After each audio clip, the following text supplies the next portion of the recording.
যে ব্যক্তি ফজরের নামাজের পরে সূরা ইয়াসিন তেলাওয়াত করবে আল্লাহ রাব্বুল আলামিন ওই ব্যক্তিকে 10টি পুরস্কার দান করবে। সুবহানাল্লাহ।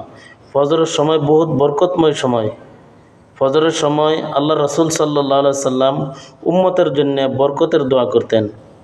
বুখারী শরীফের মধ্যে আসছে আল্লাহ রাসূল সাল্লাল্লাহু আলাইহি সাল্লাম ফজরের সময় উম্মতের জন্য বরকতের দোয়া করতেন। ফজরের সময় যে ব্যক্তি সূরা ইয়াসিন তেলাওয়াত করবে আল্লাহ রাব্বুল আলামিন ওই ব্যক্তিকে 10টি পুরস্কার দান করবে। 1 নম্বর, যে ব্যক্তি ফজরের নামাজের পরে সূরা ইয়াসিন তেলাওয়াত করবে আল্লাহ রাব্বুল আলামিন ওই ব্যক্তিকে 10 পারা কোরআন পড়লে যত সওয়াব তত পরিমাণ সওয়াব দান করবে।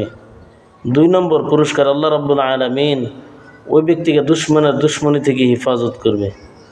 3 নম্বর, আল্লাহ রাব্বুল আলামিন ওই ব্যক্তিকে সকাল থেকে নিয়ে সন্ধ্যা পর্যন্ত ওই ব্যক্তিকে আল্লাহ রাব্বুল আলামিন আল্লাহ পাকের হেফাজতে থাকবে। সুবহানাল্লাহ।